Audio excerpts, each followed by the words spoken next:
All right, ladies and gentlemen, MrSotko here. Welcome back to the channel. Got a whole bunch of good crypto news stuff for you, and I do have a whole bunch to get through today. So this one's just action-packed.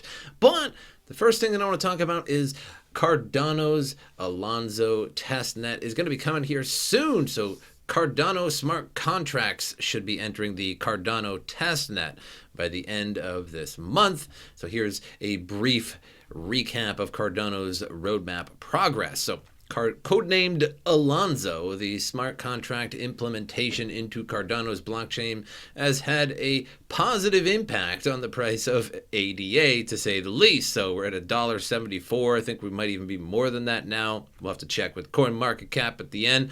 The initial boost of 270% came in February in anticipation of March's Merry hard fork. This successful upgrade brought multi-asset native tokens to the Cardano blockchain alongside the foundation to transact different types of fungible tokens and non-fungible tokens. Within the framework of Cardano's roadmap, the upcoming Alonzo hard fork is somewhere in the middle, marking the departure from the Shelley era with Allegra hard fork. Allegra, like the medicine. I like that one. At the end of 2020, an entrance into the Goguin era. So we're in that era of smart contracts. So therefore, Alonzo will be the first hard fork to bring in the Goguin era. If I'm saying that correctly, I don't know, who cares? The most recent update happened in April 1st, codenamed Daedalus. It made it possible for users to access their ADA tokens with a streamlined interface alongside having the ability to hold all Cardano native tokens. So the smart contract platform is called Plutus, after a character in Greek mythology. Zeus blinded him so he could distribute his gifts without prejudice, because that's totally Cardano. On the other hand, the name Alonzo comes from the American mathematician Alonzo Church, who lived for almost a century, 1903 to 1995. He was responsible for lambdas calculus, a universal computational logic composed of three elements: variables, abstractions, and applications. Given that Hoskinson himself is a mathematician, Church lambda's calculus is no coincidence. Cardano's smart contracts use the Haskell programming language, which itself derives from lambda calculus principles. So basically, we're going into stage 3 here. Unfortunately, I still haven't seen any actual tokens from the Merry hard fork that has supposedly brought multi-asset native tokens to Cardano blockchain. So far, I just haven't seen them. I don't know where they are. In the comments below, you can tell me, but I haven't seen any of those just yet. But soon to the smart contract era. So who knows? Maybe one day soon we'll be getting some DeFi on Cardano, which would be pretty huge for the price of Cardano, to say the least, considering it's so much speedier than Ethereum. At least for now, we'd have to see what those contracts would turn out to be. But moving on to some different news, Elon Musk tweets about Dogecoin and price immediately jumps. Wow, what great news. So basically this has happened already over and over, but this is kind of a different one. A day after revealing that Tesla Incorporated would stop accepting Bitcoin as payment for its cars, which is also news as well later on. He turned out a comment not that long ago saying, working with Doge devs to improve system transaction efficiency, Musk tweeted, potentially promising, he says. Dogecoin 2.77% prices immediately shot higher after Bitcoin took a large hit in the wake of Wednesday's announcement. So Tesla is up, purchase of $1.5 billion in Bitcoin in acceptance of the cryptocurrency as a payment option was seen at the time of a sign as growing institutional acceptance of crypto. So he also a few days ago made a poll saying, should Tesla accept Dogecoin or not for its cars? I'm not sure if they're actually going to go through with that, but earlier Elon Musk tweeted, working with Doge devs to improve system transaction efficiency. And of course, that absolutely exploded the price of Doge. We could see here once again back up. We'll just go to the 1 day. I believe we should be able to see it with the 1 day. We might have to go to the 7 day. But we reached like a low of like 38 cents for a little while there. And then the tweet came out and of course, it just exploded the price because crypto. But I suppose we'll skip here Tesla will no longer accept Bitcoin over climate concerns, says Musk. So this is kind of interesting because this is the second article today that I have seen talking about the concern over climate change, etc., involving Bitcoin. Now, don't get me wrong, there's been plenty of articles over the past several years talking about the destructive impact of Bitcoin mining, even though, I don't know, I argue it's not as bad as some things in this world. But this makes me wonder how the future of crypto is going to look. Is a Bitcoin going to suffer because of sort of cancel culture, if you will? That's maybe the only way I can sort of word this, in that because Bitcoin uses so much electricity for mining, along with many other cryptos, but everybody just focuses on Bitcoin, of course, that the proof of stake switch of Ethereum is not only is it good in terms of environmentally, but it's also good for PR. That's why I sort of bring up cancel culture here, because like the whole PR thing and climate change is really starting to move forward. And I think Bitcoin is going to get very bad PR in the future. I think if we flash forward here like a year or two, or maybe even 3, we might find that Bitcoin's price is suffering because of the environmental impact of it, and people will be sort of shunned for buying it because of its environmental impact. But Tesla has suspended vehicle purchases using Bitcoin due to climate change concerns, its CEO Elon Musk said in a tweet. Bitcoin fell by more than 10% after the tweet, while Tesla shares also dipped. Tesla's announcement in March that it would accept the cryptocurrency was met with an outcry from some environmentalists and investors. And again, you can see here like the sort of cancel culture, and it is a bit ironic that Tesla, the electric car company, buys Bitcoin, which is sort of notoriously polluting, at least in terms of its electricity usage. And this is what I think is going to be happening more and more as we go on. The further we go down the line of cryptocurrency here, we're going to start seeing a little bit more bashing of Bitcoin because of its environmental impact. And we've already started to see that with Elon Musk talking about how Bitcoin needs to go more green, and we need to find more green solutions for mining it, etc. And I think that's just really going to continue and start to spiral. And speaking of that, we have Square declares it won't buy more Bitcoin, cites network's carbon footprint. And I have an article that says the opposite, that Square says it has no plans to change Bitcoin buying strategy. So they said, we don't have any plans at this point to make further purchases. There are no plans at this point to reevaluate where we are from a treasury standpoint. So that could arguably not be about the environment. That could just say, like, at this point, we don't plan to buy more, but next week our plans could change. Since our position has always been that this is an area that needs innovation in terms of renewables and clean energy. And as you can see here, this is sort of a recurring thing in the news lately, more and more. Innovation in terms of renewables and clean energy. We want to be a part of that. That's a broader supply chain question around how renewables and clean energy become a part of the blockchain in general, and a greater part of the overall mining and transaction network. It's the overall fixed footprint of the network that we need to address. So a lot of people are talking about addressing the carbon footprint of the Bitcoin network. And then we have this article here that says Square says it has no plans to change Bitcoin buying strategy. I can't really think of who Jack Dorsey reminds me of. He looks a little bit like Peter Dinklage here. He also kind of looks a little bit like maybe a mix of Peter Dinklage, maybe Henry Thoreau, or maybe that crazy pilot.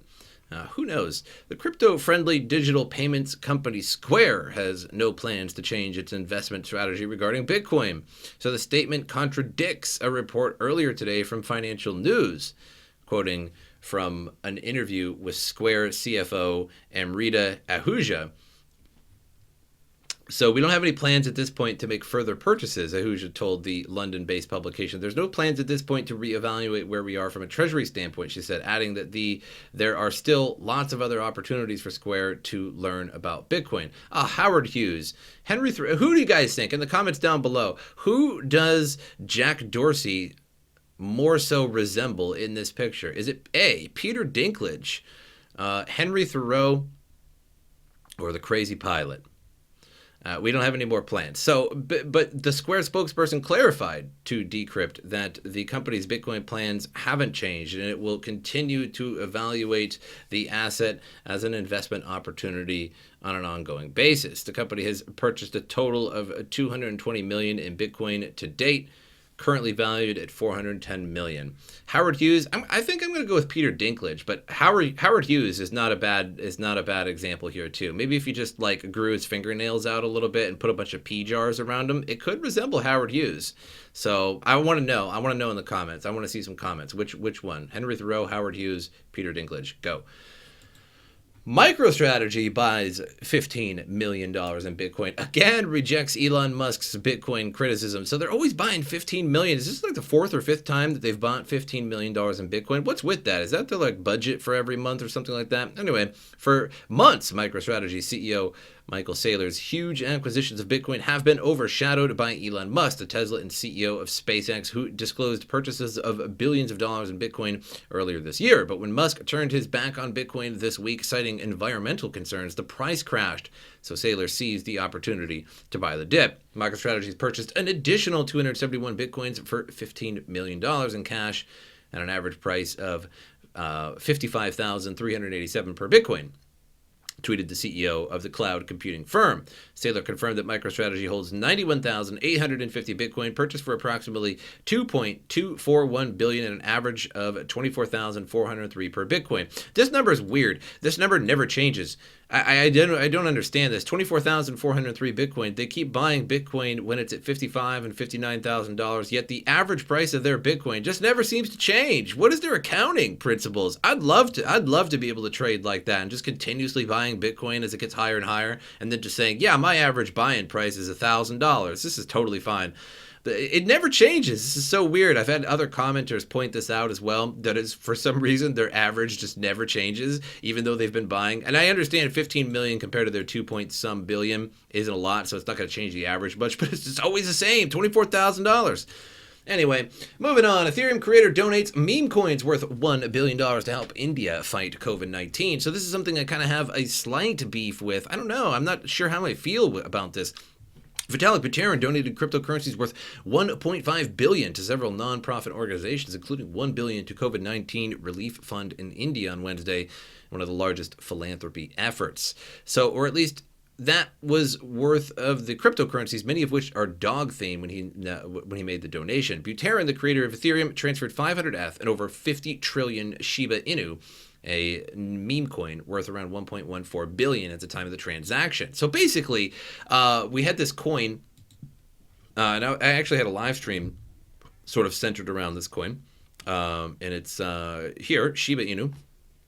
And you can see it has a market cap of 6.9 billion. However, at the time it had at its high of about we'll just call it with the last four digits here. 3,900 was about the high, so we're less than half now.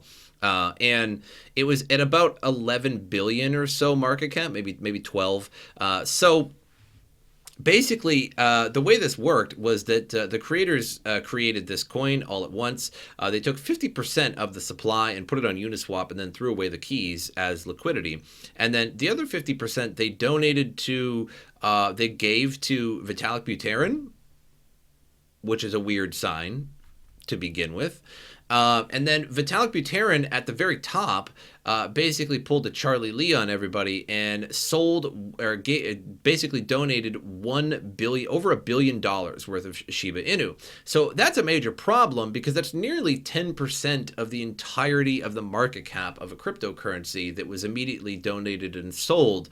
So that would be like the equivalent of selling about maybe 200 or about $100 billion in Bitcoin. So about 10% of the entirety of the supply of Bitcoin. So if you think Satoshi Nakamoto's 1 million Bitcoin is scary, try about 2 million Bitcoin. That would be the equivalent amount of selling of Bitcoin. You can imagine how that would dramatically crash the price. Selling $100 billion worth of Bitcoin or giving $100 billion worth of charity to a charity that is almost certainly going to immediately sell it all. And it absolutely crashed the price. So some people are praising Vitalik Buterin for giving one of the world's largest donations to India, and I feel like that's super fine. But other people are bashing Vitalik Buterin because that was their money. So basically, he was given free Shiba and then sold everybody else's. So everybody else had to buy in to raise that price so that he could sell it for $1 billion.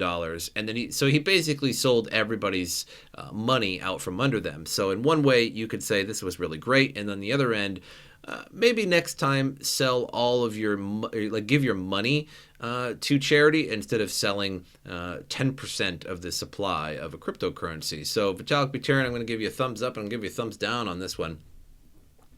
But that's all I have for you guys today. We skipped around just a little bit, but looking at the market cap here, $2.3 trillion market cap, so 49,000 Bitcoin. So after Elon Musk said that Tesla would no longer accept Bitcoin, a massive sell-off occurred and put us down to the 49,400 zone, which is still pretty good price for Bitcoin.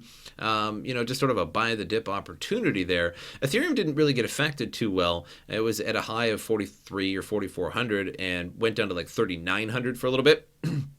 So not so bad there, but the Shiba crowd absolutely got obliterated by Vitalik Buterin. So he basically cost a lot of people a lot of money by giving away their money. That's basically how you have to look at it. I mean, if he gave $1 billion of his own money, like actual fiat money, that wouldn't have been a problem. But if you sell the 10% of the entirety of a market cap, you're gonna wreck a lot of people. So he also helped a lot of people, but he wrecked a lot of people so he basically did an eye for an eye there. So I can barely consider it a donation when you just wrecked so many people that just bought this coin. But that's all I have for you guys. Make sure you like, subscribe, share the video. Helps me out a lot. My social media in the description below. Give me a follow on those when you get the opportunity to do so. But as usual, I'll see you guys next time.